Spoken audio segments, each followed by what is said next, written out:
Listen! Hey everybody, welcome to Nintendo Voice Chat. I'm joined here by my Super Nintendos, Brian Altano, Logan Plant, and Tom Marks. Thank you for joining us. We're back. It's a new year. We did it, everybody. We made it, mostly. We'll just dive right into some Nintendo news. This is kind of a big deal.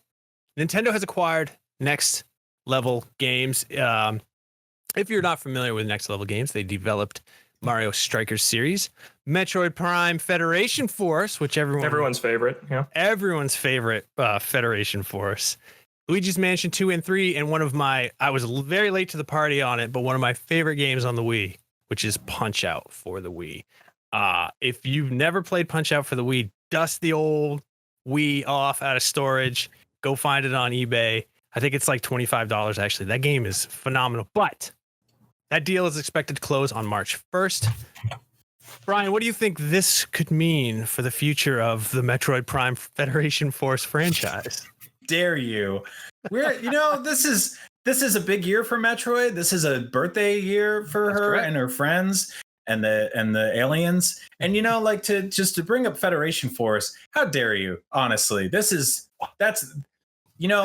you have a lot of nerve. I'll say that. No, I hope we never have to think about that game again, unless it's like in this context. I don't see that being ported to anything.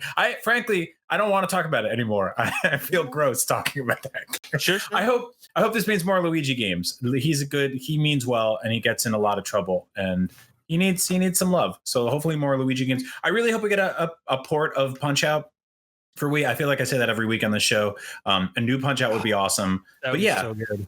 It's really awesome to have that team in house. I think they're incredibly talented, as long as we ignore Federation Force. Quick, I want to ask real quickly about a game called Metroid Prime Federation Force. This is a genuine question because Next Level's like the rest of the games you listed are all great, and I skipped Federation Force entirely. Like, if that game didn't have Metroid Prime at the beginning of the name and wasn't a Metroid game, would it be okay? Or like, was that part of the reaction? Like, this is a genuine question. That's a very good question. No, I think that's a really good question. I think people would have been less me in the last 90 seconds about it in general. But that's a really good question, because I think that specifically it was not just having Metroid, but also having Metroid Prime in the title. Right. Connotates a lot of warm, positive feelings from gamers who were even accepting of a pinball game. I'm one of those people. I really like Metroid Prime Pinball. I think it's a good game.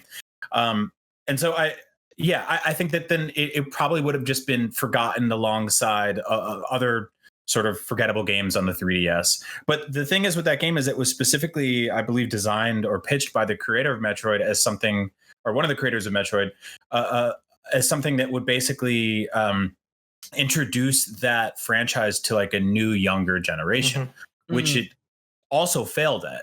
So like, it's not even like one of those things where it's like, this is not for me, this is for someone else. Because other people, children, were like, I don't want this garbage either. And so I speak on behalf of all of them. I say it was a bad idea for everyone. But no, you're right. I think it also just came out at a really bad time, because that was when Metroid had been dormant since, I believe, Other M. So it had been like 5 years since a Metroid title had been seen. And it was before Samus Returns or before we knew about Prime 4. So I think also the fact that it was the first time Metroid had shown up in a really long time is what really irked people at the time that it came out. Yeah, I think I would agree with that statement. And I will say that for whatever reason, the year that came out, my kids just were dying to get it. And so that was one of their Christmas presents. They each got a copy for their 3DSs, and they actually loved it. And they played it all the time, cooperatively. They had a lot of fun with it. And then the other day, I was in our junk drawer, where you keep like batteries that may or may not work anymore. And there was old Metroid Prime Federation Force. Nostalgic. So it did make a couple of new Metroid fans then. Yeah. I mean, they had a lot of fun with it. It's not something that they talk about ever, but then again, they're also a little bit older now, and they have gaming PCs and all the other stuff because I'm their dad. So that's just how it works. But all right, we should move on to the Monster Hunter Rise presentation, which was today, the day that we're recording this. There's a demo out today. By the time you can listen to this episode, the demo, you can be downloading the demo while you listen to us talk about the demo. It is like Inception.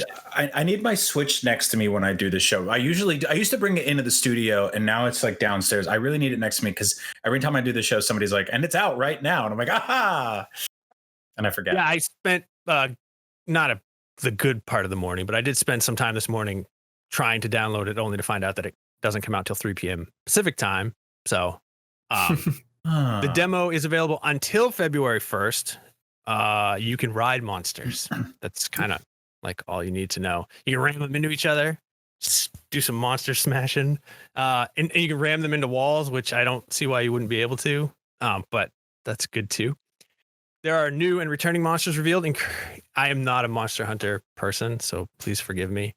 Barioth and Tigrex. Thank you. I could have figured out Tigrex. It was the Barioth one that I was having a little trouble with. I might be saying that wrong too. It might be Tigrex. I think I go back and forth on that one. I think it's Tigrex. Tigrex. Right. Okay, I thought that was my recollection at least. Are there any other captchas in the game, or is it just those two? My favorite part of the Monster Hunter series is where you have to click all the squares that have traffic lights. That's another captcha joke. Thank you. That was a good one. Tom. Yeah. Am I to understand that you might have some experience playing this? Yeah.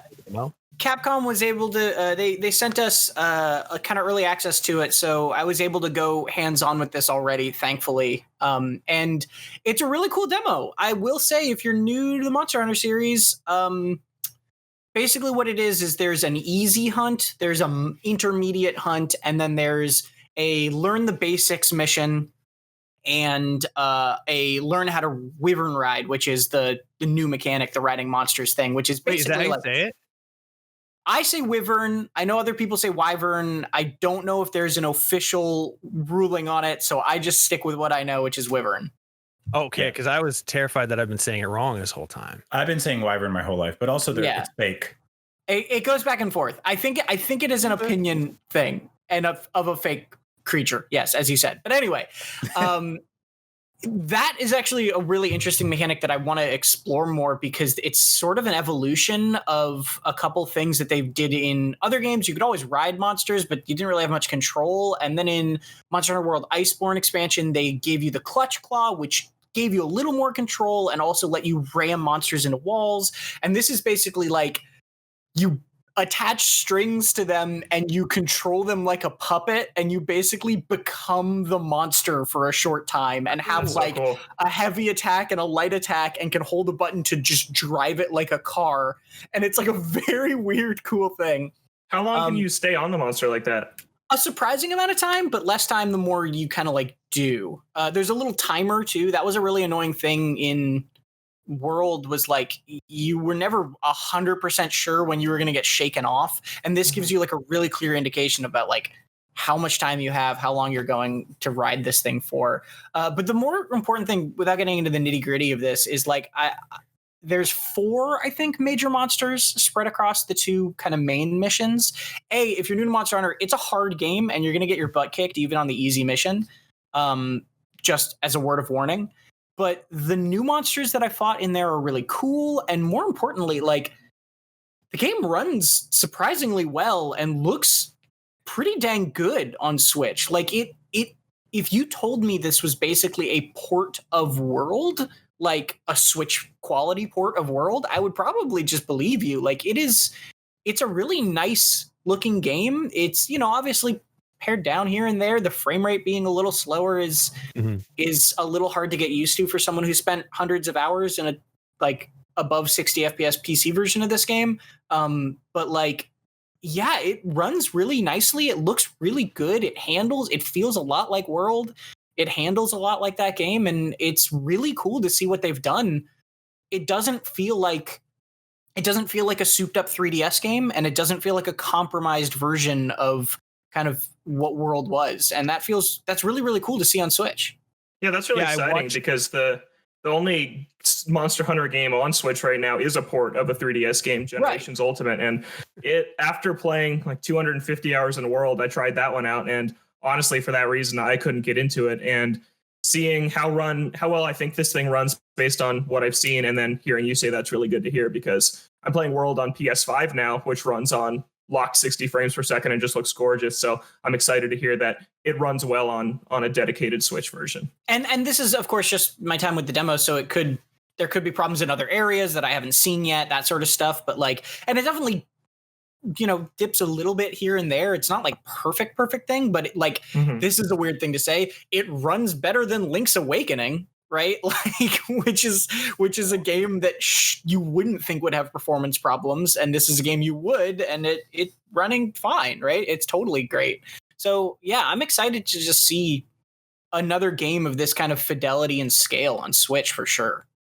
Yeah, I watched the trailer today, and that the visuals were what struck me. I was like, well, this looks really good. And then I got that suspicious feeling. I'm like, well, wait a minute.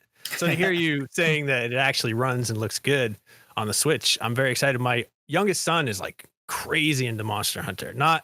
He's not 250 hours like Logan yet, but he's young. Not yet. Give him time. So yeah, he's very excited when he gets done with all his virtual school.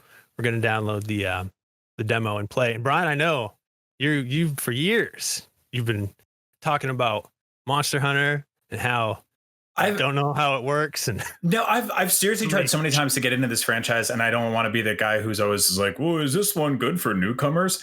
But I do want to give it a shot. It just sucks because I feel like it's like this is a really beloved franchise, and the people who get into it get really into it. There are two people on the show that have, what is that, 250 plus 100? That's what, is that a year? 10,000 hours, a couple of months. What is that? That's an insane amount of time. That's more than I put in Breath of the Wild and Bloodborne combined, which is in some of my favorite games of all time. So yeah, I do want to give it a chance. I'll try the demo. If it doesn't click, I will move on with my life and begrudgingly watch other people have more fun than me as they stick to baby games like Federation Force. But no, I wish you all well. Have fun out there fighting those big things. And I will say again, the demo teaches you how to play, but it does not hold your hand, right? It is a mechanically complex game, and if you get into this demo and you are fighting things and you're like, I don't really know what I'm doing and I'm dying, probably that's gonna might happen. It's a mechanically complex game. It's hard to learn the thing. What I'd say is, as just a quick tip to anybody who is trying it, because I do highly recommend it. It's free demo. Go try it. In the first training mission that teaches you how to play, just spend a ton of time in there, just messing around with the controls and getting comfortable. Also use dual blades. They're the simplest to immediately pick up, and they're the most forgiving in terms of dodging. Is it weird that one of the main reasons I have trouble sticking with that franchise is because you have to sharpen your weapon in the middle of battle? I find that I understand it's realistic, I guess. I don't know. No, it's not. It's not, right? You have to sharpen a hammer, which doesn't make any sense. Because you have to sharpen a horn. You pull out your hunting horn in the middle of battle, and you're grinding it down to make it sharper. I'm super into FromSoft games where your weapon degrades and you have to go and bring it to the old man and fix it or whatever, or put it in front of a book, some nonsense. But this having to do that in the middle of battle, I remember playing with Jared Petty, and he was just like, "Oh, your sword is dull now," and I was like, "How? It's fake. It's not."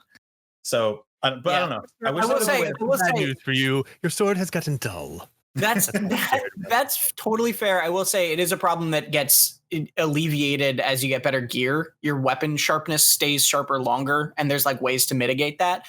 And there's even mechanics that are there's at least in World, there was stuff that was all about weapon sharpness. There was a weapon set that was all about manipulating that and gaining strength from stuff like that. So yeah, you're totally right. It's one of those little fiddly mechanical parts of Monster Hunter, and I totally don't judge you for that being the thing, that the straw that breaks the camel's back.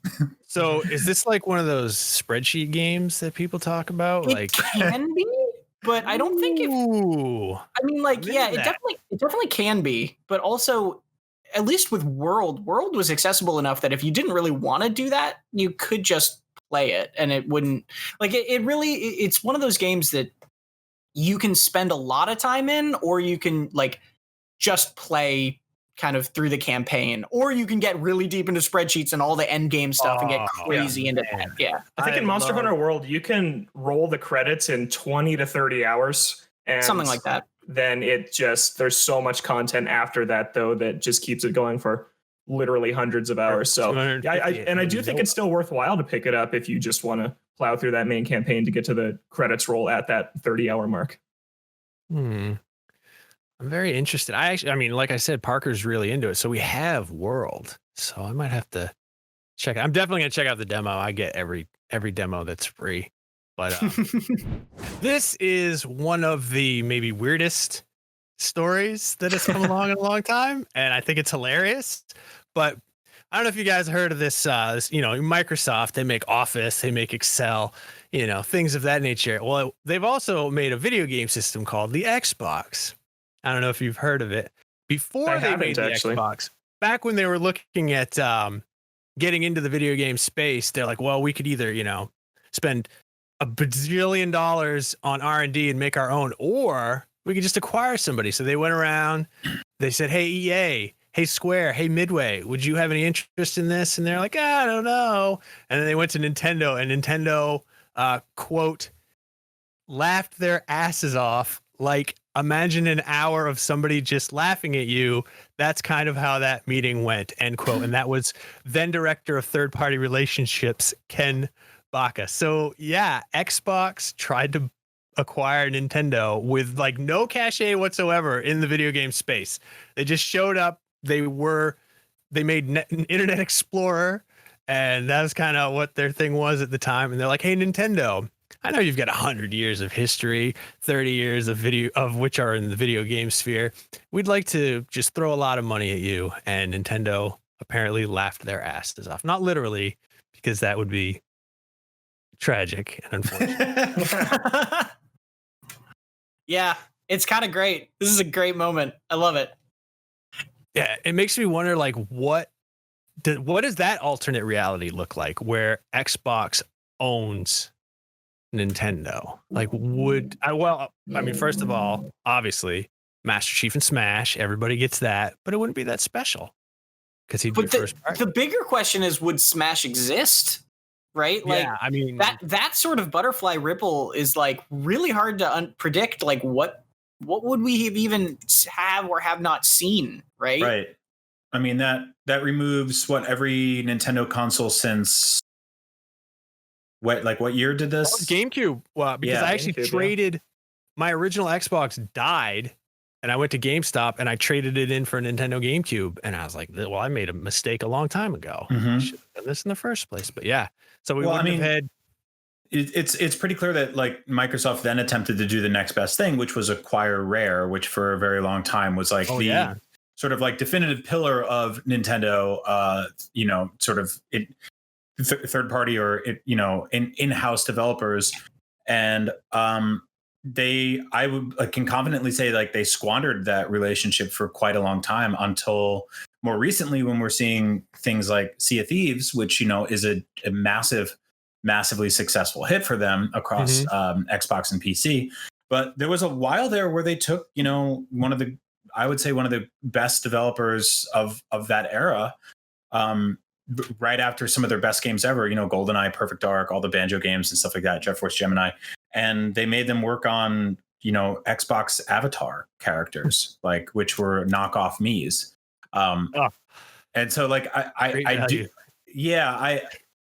don't necessarily think the exact same thing would have happened, but I think that every now and then some giant company and some, minuscule forum troll decides that it's a good idea for Nintendo to be purchased by a larger company or a more. They should get out of the hardware business. Yeah, because they want Mario on Xbox or something, and it's like removing that, like you said, butterfly effect. Like I think it decimates so many interesting and wonderful things that have come out of Nintendo's history over the last 15, 20 years. That it's insurmountable to me that would ever become a thing. Like there was so much cool stuff that Nintendo has done by playing by the beat of their own drum, doing their own thing, coming out with completely crazy, insane, diagonal out of left field ideas that none of us expect to be good and turn out to be amazing.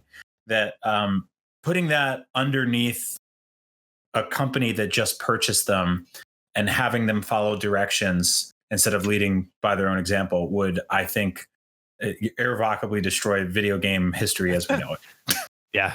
I mean, that's why Nintendo left them out of the room. Yeah. To be fair, Microsoft did come up with Kinect, which was the first version, very successful. However, the success of the Kinect was driven less by the fact that it was a cool novelty item that worked, and more the $500 million that Microsoft spent marketing the Xbox 360 Kinect. Mm-hmm. So. Mm-hmm. But would the Kinect have even existed if the Wii hadn't happened? Exactly. Yeah, I was going to say, I don't think so. It's like PlayStation Move. Like, come on, guys. Right, right. You didn't just think of this up. And that's the other part of this interview too that I thought was really interesting was they also said that in 2000 they had Nintendo come to Microsoft and basically said, here's the technical specs of the Xbox. You just keep making Mario games and we'll make your systems. Mm-hmm. And like, what that world is really interesting to think about too, where like the GameCube was just the Xbox, but like all those GameCube games we remember were made for the technical specs of the Xbox. It's like a really interesting bizarro land to think about. And I'm sure conversations like this happen all the time that we just never hear about, right? So it's not like this ever came close to happening. It either happened or it didn't, but like, it's really interesting. And that was such a fascinating generation because, Microsoft had acquired Rare. They were making Grab by the Ghoulies. That was like their signature game for that generation for a while. But in terms of power, the Xbox and the GameCube were pretty damn close. And in terms of sales, they were incredibly close. So there wouldn't have been really a strategic advantage either way. It's not like it's not like, PlayStation at the time sold something 100 something million more units. That would have been a bigger story, right? I mean, there is also that other timeline where Nintendo and PlayStation worked together and famously got divorced and then split off into two different generations. But that really wouldn't have benefited anybody. Like, in fact, it probably would have helped Microsoft more because they would have been like, oh, we have the namesake value of decades of Nintendo IPs, but Nintendo made a competent, strong, not so great selling hardware on their own. So, and like the cool thing, like the footnote about all this is that Microsoft and Nintendo have a really awesome relationship now. We see a lot of formerly exclusive first party Xbox games get ported to Switch. I think we'll continue to see that. I think that's just getting started. And that's really cool to see when the cross-platform, cross-play stuff was happening. Microsoft and Nintendo joined forces really quickly, while Sony kind of dragged their feet, bringing Fortnite to the table and stuff like that. And so I think that like at the end of the day, there's a really strong relationship there that was forged from I guess this weird original pitch to buy them out. Yeah, I got to admire the audacity. Yeah, Microsoft. The unmitigated gall. Yeah. All right. Now we're going to talk about some sad news. Is it that sad? Hundreds of people are losing a trusted friend in the Netflix service on their Wii U and 3DS, which, by the way, I didn't actually know Netflix was on 3DS, but it doesn't matter. It's winding down this year, and there's still no sign of the Switch app we don't really know why. The apps have been removed from both the Wii U and 3DS eShops. So if you have your Wii U plugged in and you're just now adding Netflix to it, you can't do that anymore. And the same with your 3DS, which I could say there's probably more of a case for like having your 3DS around. I have mine back there. I'm probably going to go back to Bravely Second, but the service itself ends June 30th. That's it. You won't be able to watch Netflix on your Wii U anymore. But strangely, we don't have Netflix on the Switch yet for whatever reason. And it's easy to think of technical excuses for that, but then we have Hulu and YouTube. So it's also, and I point this out every single time. You cannot watch Netflix on Switch, but you can play multiple video games based on Netflix original series on Switch. Yeah. There's Stranger Things, The Dark Crystal. I'm sure we'll get There's a Narcos game. Yeah, Cobra Kai game. Kai game. There's a Peaky Blinders game, I think, on Switch too. Maybe that only came to PC. I don't know. No, it's on Switch. Yeah. Okay, yeah, there you go. There's at least 4 or 5 Netflix games and no Netflix app. I straight up do not know what's going on with that. Like it feels like a joke at this point. Like just to see how long they can keep that from being a thing. It feels crazy to me, honestly. To be fair, Hulu only came semi-recently too. Like Netflix wasn't the only one. They are now the main one dragging their feet, but they weren't the only one dragging their feet. I could have sworn Hulu was there pretty early. Yeah, I think it was YouTube that came not too long ago. Yeah. Okay. I knew it was one of those. Yeah. That like it's just very strange. I don't understand it either. I'm not really like sad about it because I have like 12 devices hooked up to my TV that can play Netflix. So like I'm not including the TV itself, but like so it's not like a tragedy to me. I'm not upset about it, but I am like it is very confusing. Yeah. Logan, did you ever watch Netflix on 3DS or Wii U? I actually did. I checked my play log before coming on the show, and I watched Netflix on 3DS for over 100 hours. What? Wow. Yeah, I was a really late adopter. I didn't have a smartphone when the 3DS was out, and so that was kind of my main device to watch stuff on. I remember watching the entirety of Futurama on my 3DS. I actually got some good use out of that. Wow. That's incredible.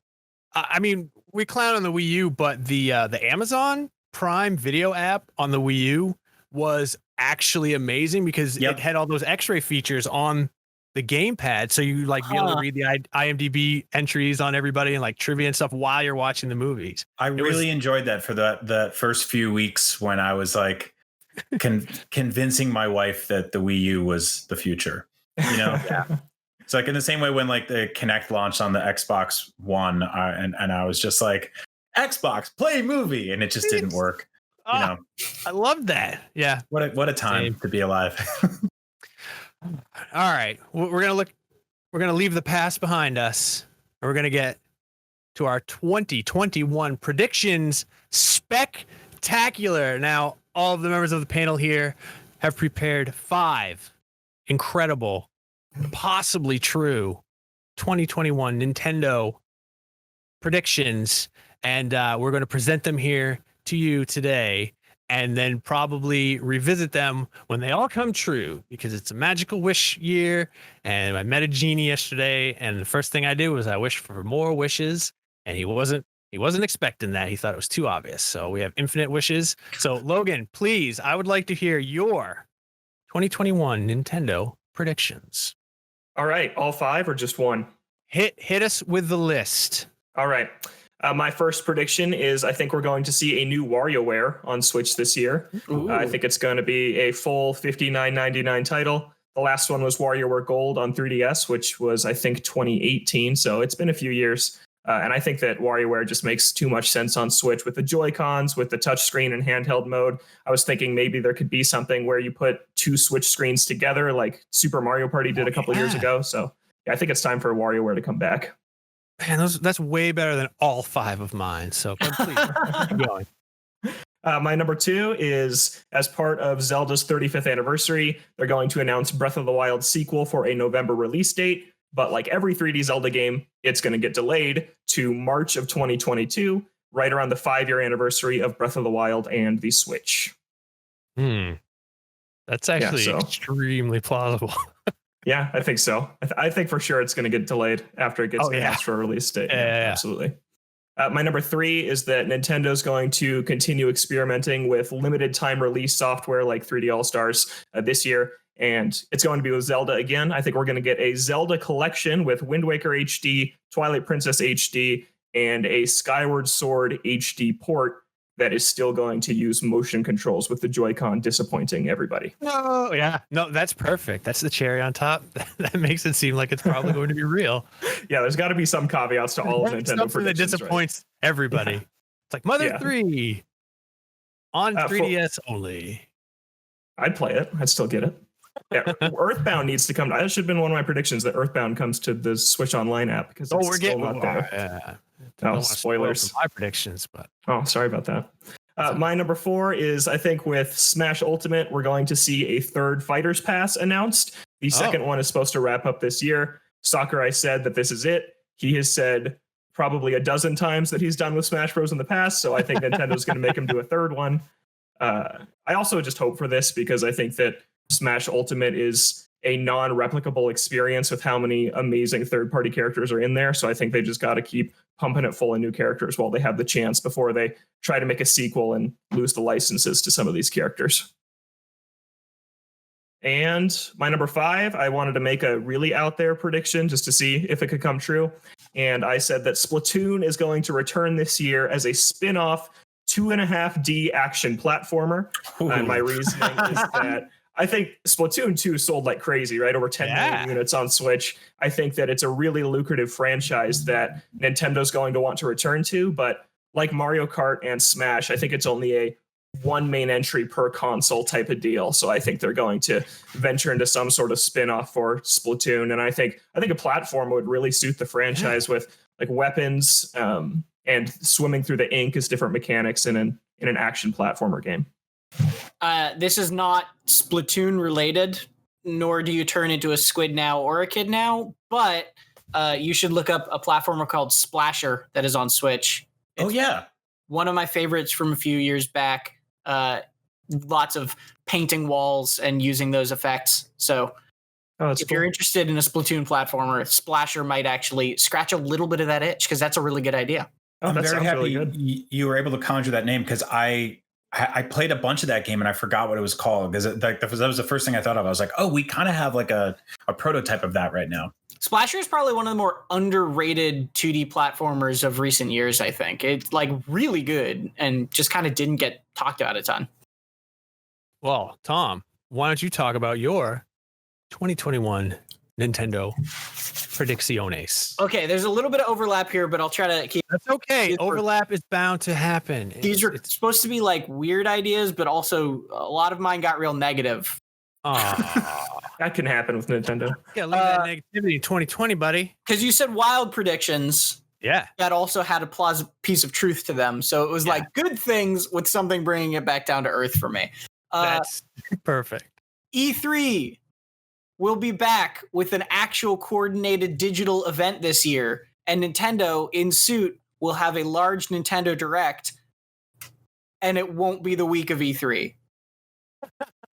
That's my prediction. Is that they're gonna have a large E3 style Direct and not actually be part of E3, and it'll probably come in like July or August or something. So after E3, they're gonna totally miss the party. Okay. Oh yeah, they're totally gonna miss the party. They'll have it, but it won't be there. All. Yeah, on August 31st.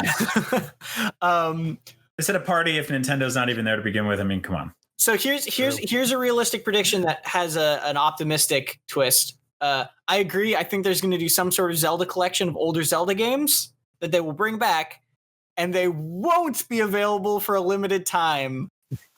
That's the unrealistic part of that. Next, I'm just going to leave this one out here. One sentence. Breath of the Wild 2 out sooner than we expect.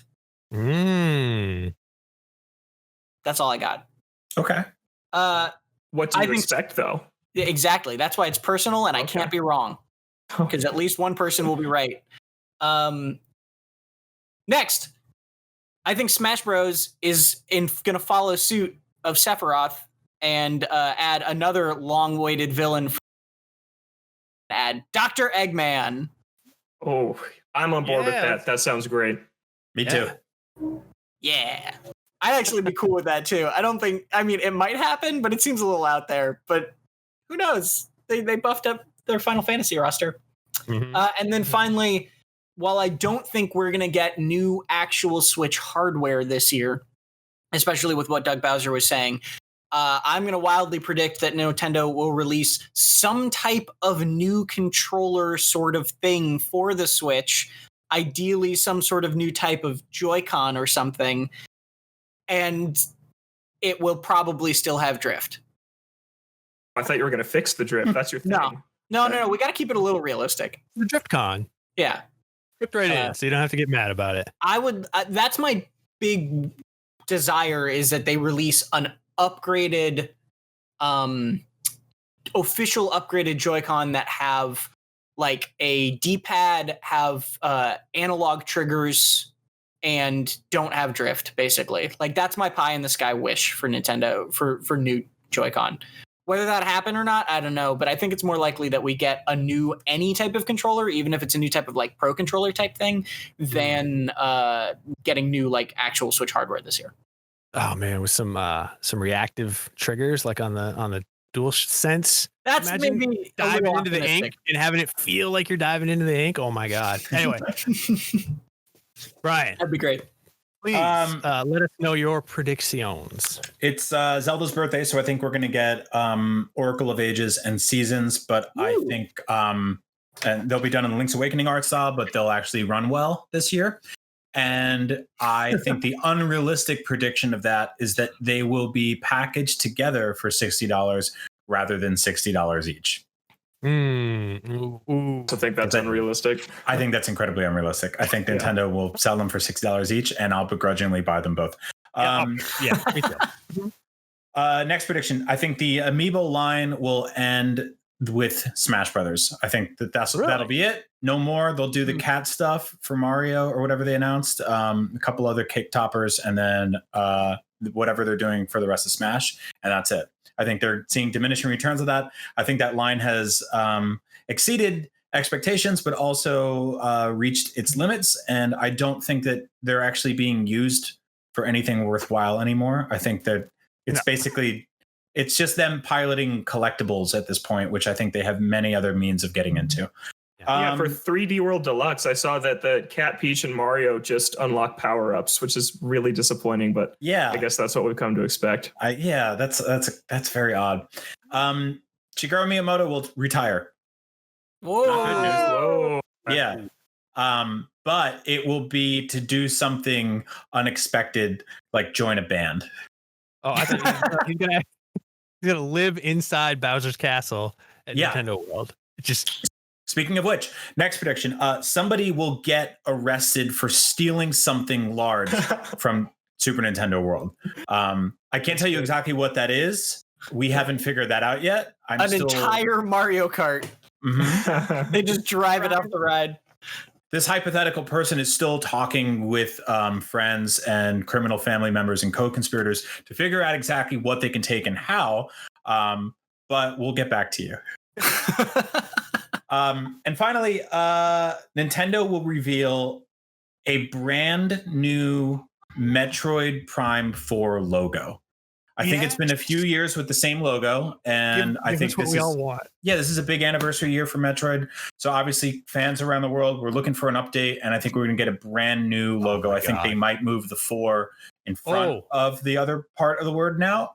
Totally new kerning. Yeah, totally new stuff. So, websites like IGN will finally have a new image to put on their blog roll every time they have something to say about it. So this is going to be a huge year for the Metroid Prime franchise. Logo. Yeah. Those maybe a 4K. subtitle. Yeah. Oh man. Ooh. Now you're going crazy. Yeah, you're going crazy there. Calm down. Rein it in.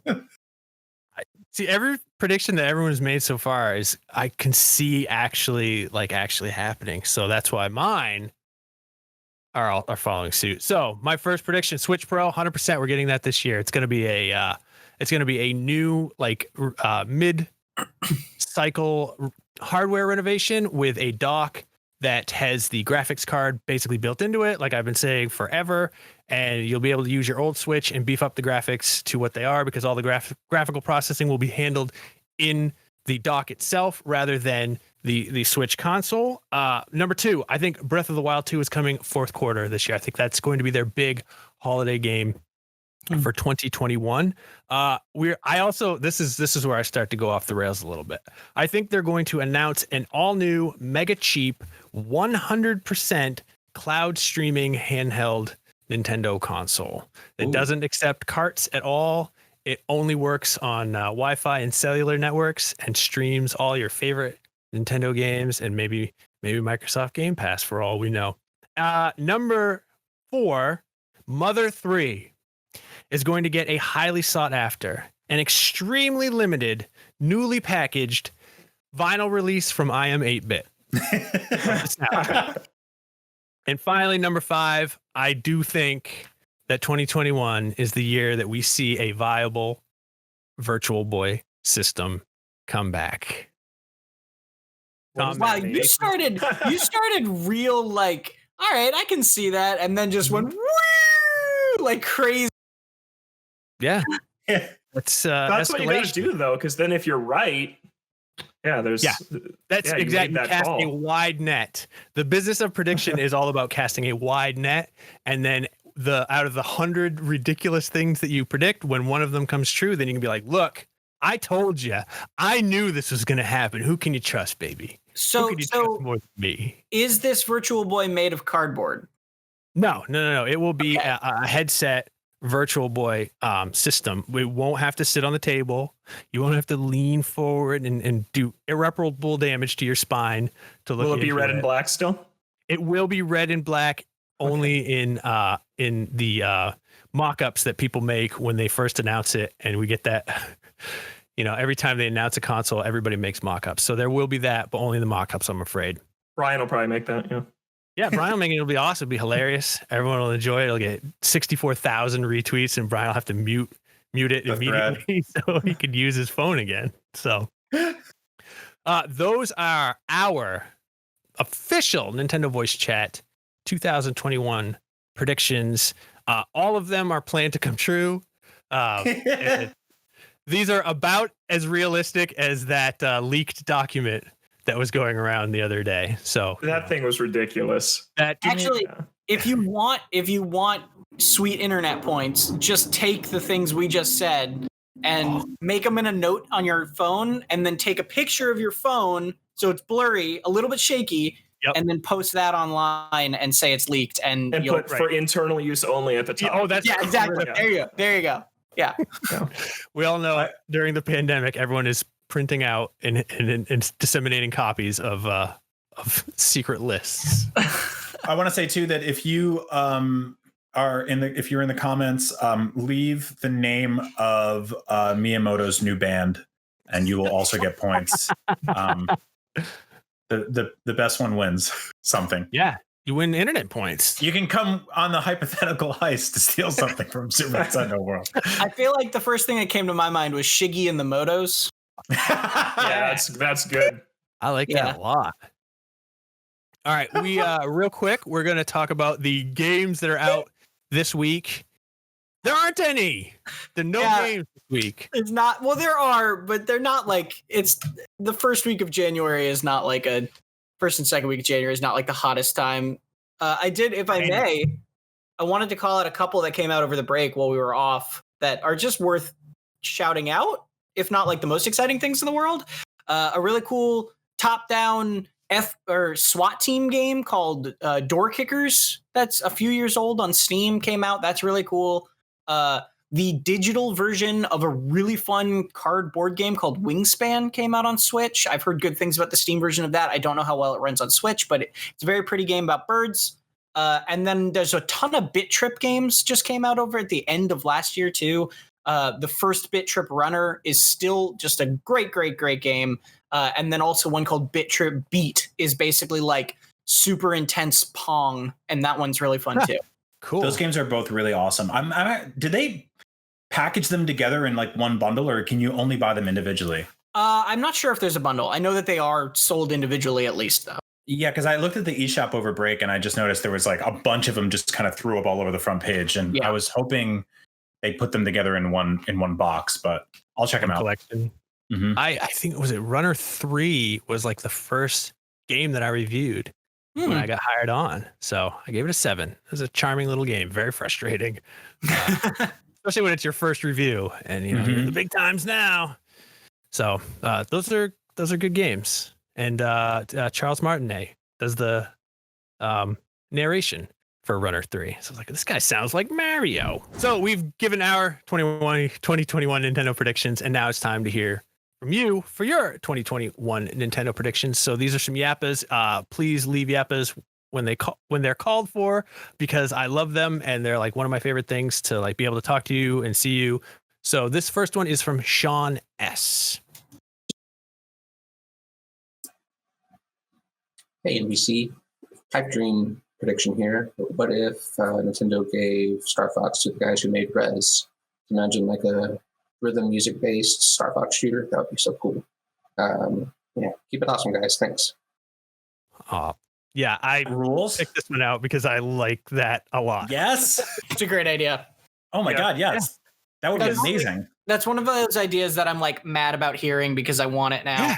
I know. It's like, where does Star Fox go? Like now, there's just it's a space battle game, but it's on rails and it doesn't, but a res type rhythm shooting Star Fox, and especially if it was like low poly or like wireframe at times too. Yes. Man, that'd be so cool. Oh, That'd be awesome. Thank you, Sean, for that. This next one is from Alan Boone with his 2021 prediction. The craziest Nintendo prediction I can think of is that they acknowledge the Metroid anniversary at all and release the Metroid Prime trilogy on Switch. And to make it even crazier, they also release a new Metroid amiibo and a new 2D Metroid on Switch. Yes. Crazy, huh? That is crazy. I love this guy. I love his delivery. Yeah, I was like, then he's like, yeah. No, I like that. A 2D Metroid. Other M was such a bummer for everybody and I love the original Metroid and I love Super Metroid. I just like, a 2D Metroid. I'm all over that. Please make that happen. Please make all of our Metroid dreams come true. This is our final yappa from, I'm not going to say it right because he's Scandinavian. Sonny Vaughn. Ooh. Sounds good. I believe it. Hi, NVC. It's your Scandinavian Super Nintendo, Sonny Vaughn, and here are some of my predictions. I nailed it. We won't see from Nintendo this year. Advance Wars. It's gone. DLC for Super Mario Party. I don't get why not, but we won't see it. Folders or any kind of major changes to the Switch's UI. A sequel to Wii Music. Too bad. Mario and Sonic at the Olympic Games, Tokyo 2021. Netflix. Waluigi and Smash. And lastly but not leastly, proper voice chat on Switch. Those are my predictions for what we won't see this year. Have a good one. Yeah, I think he nailed it. 10 out of 10. Predictions that have been made on this episode. He's probably batting 1,000. Not the point, but I'm a big fan of lastly but not leastly. That's a nice little phrase. I want to throw that in the rotation. If we get voice chat, we'd have to change the name of the show too. So hopefully that doesn't happen. Yeah, that is so we worry about every day. What? All right. We're in question block now. Our first question is from Carl DeNovio. Carl asks, if you could resurrect any dead or dormant third-party franchise, sorry, pair, no F-Zero, got to make you think about it at least a little, and have it made by any developer, what would you choose and who would do it? That's a tough one because it has to be third-party. Yeah, I'm a little stuck on the who, but I think I would know what, just as like, I don't know why, because there's a lot of great third-party dead franchises that could come back, but one I would love to see kind of brought into the modern age in an interesting way is Tactics Ogre or Ogre Battle. That's a very good. Yeah, that's a very because there's a lot of turn-based. Like we're not like wanting for turn-based strategy games like that, but like it would be really interesting to see what like a really experienced developer, like even the makers of the Fire Emblem series, if you were basically like, here, take this series and make a twist on kind of what you normally do in that world. Like, I'd love to see what that would be. Yeah, that'd be really cool. What about you, Logan? What would you like pick to be brought back? This isn't dormant. It had a HD remake come out a couple years ago, but Super Monkey Ball in its original form of Super Monkey Ball 1 and 2 are two of my favorite games ever made. I think they're phenomenal. And then after that, the series took a rapid turn downhill. And I think that Toshihiro Nagoshi, who was the creator of Monkey Ball and then went on to direct F-Zero GX, and now he's the director of the Yakuza series. I think if he just comes back and works with Sega to make a new Monkey Ball, then I think that it can stay with Sega like it's always been. But yeah, I miss classic Monkey Ball. I still play Monkey Ball 1 and 2 every year, and Banana Blitz was the wrong choice when they picked to remake that one. They really should have remade 1 and 2, and I think that's the consensus of the Monkey Ball fandom as well. Nice. All right. Mine is kind of cheating because I was going to say Xanadu, because there was originally a Xanadu, which I think was on like Spectrum ZX or something, and Xanadu is Famicom Xanadu, but that was one of my favorite NES games, and I would like to see that brought back, but like From Software take on that. Are you guys familiar with Xanadu at all? No. You're like this little guy, and you run around and you climb a giant tree. The tree of life has poisoned its roots, and the world is dying, and it's up to you to go up to the top. It's such like 80s plot, you know, like there's a tree of life in the center of the world, and it's dying, and it's up to you to rescue it. But it's one of my favorite games. It had like some light RPG elements. It was a really fun game for its time, and I would love to see the return of that, but From Software take it over and make it kind of grittier, make it impossibly hard, because it turns out now that I've played Demon's Souls, I actually like that game, and it's the first one of those games that I've ever liked before. So like, bring them together. Well, I'll add on to Sonny's list of predictions not going to happen this year, and I'll put that one on the list.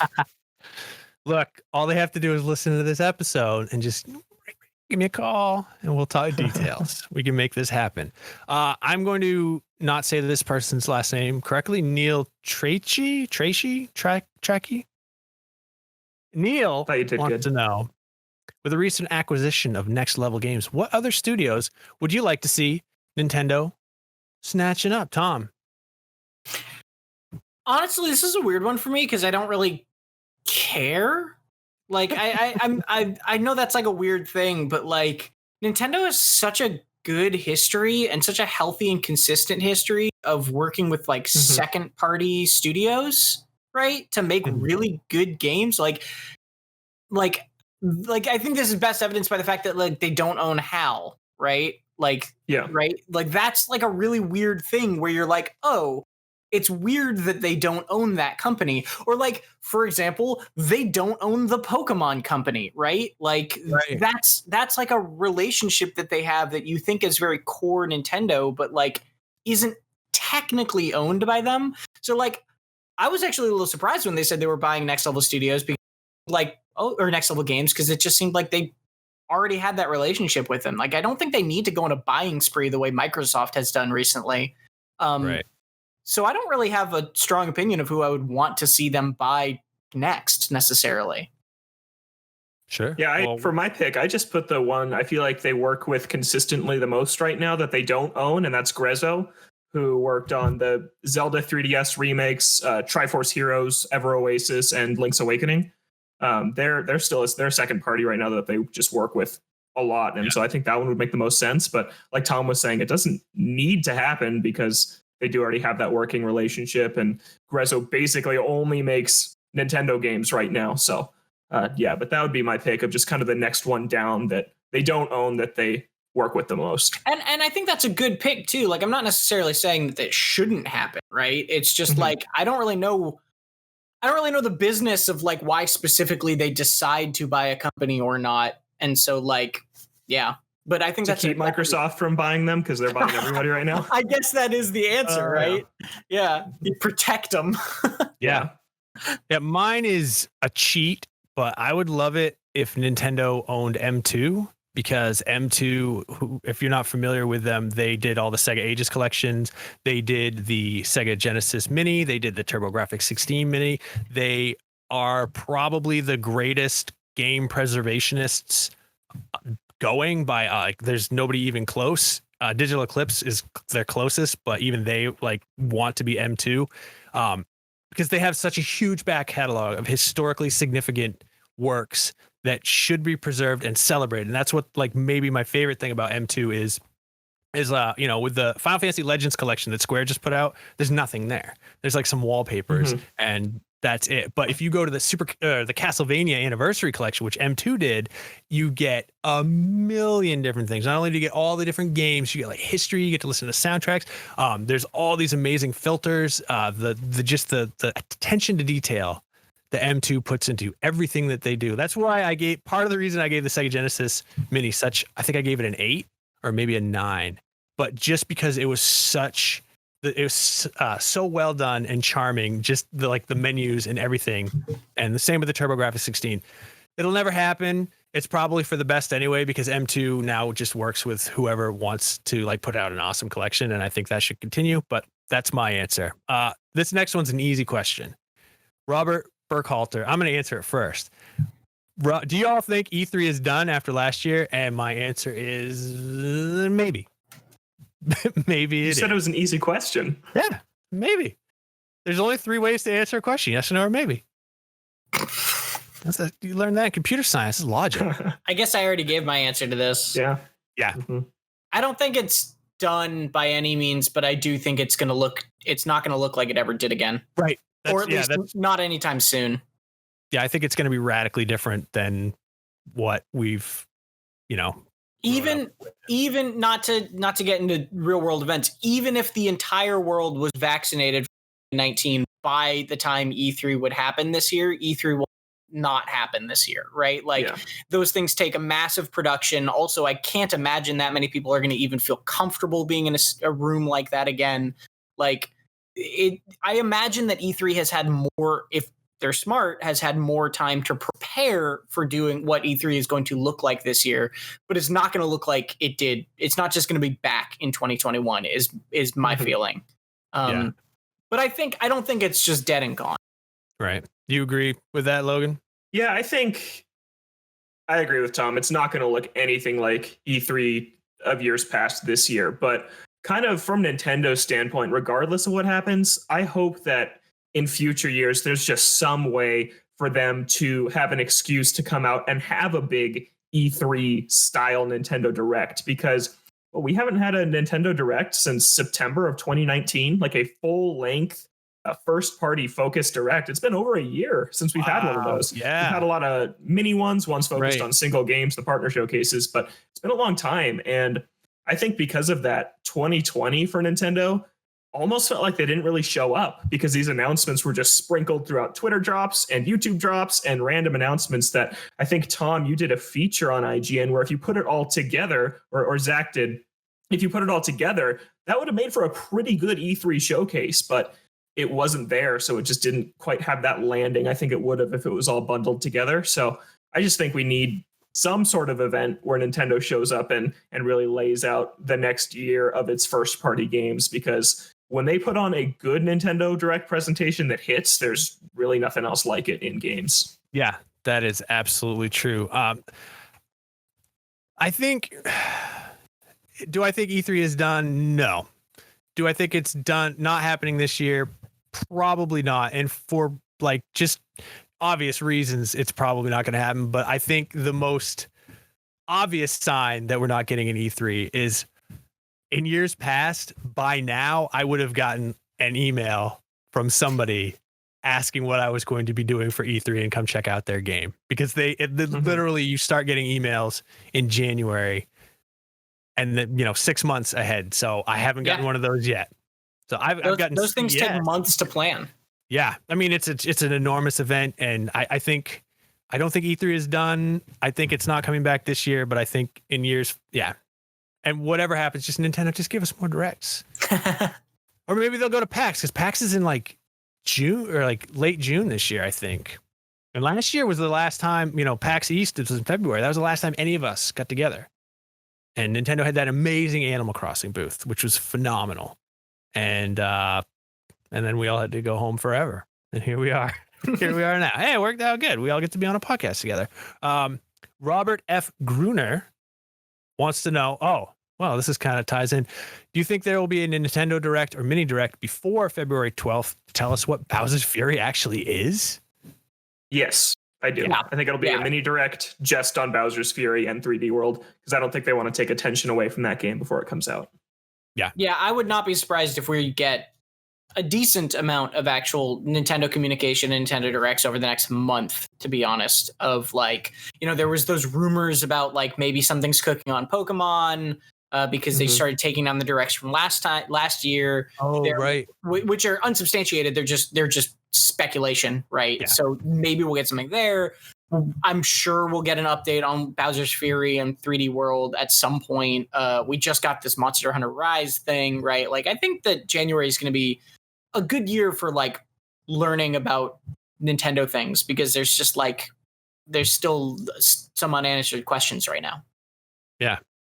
Like what is Bowser's Fury? Now, I'm curious if Robert's asking like what that part of the game is, or if he wants to know what he's so furious about. Those are two separate things right there. But furious because he's been losing for 35 years. That is true. Keeps getting thrown into lava. That'll make anybody mad. I don't care who you are, King of the Koopas or what. But that's all the time we have. Thank you for your questions. We love them.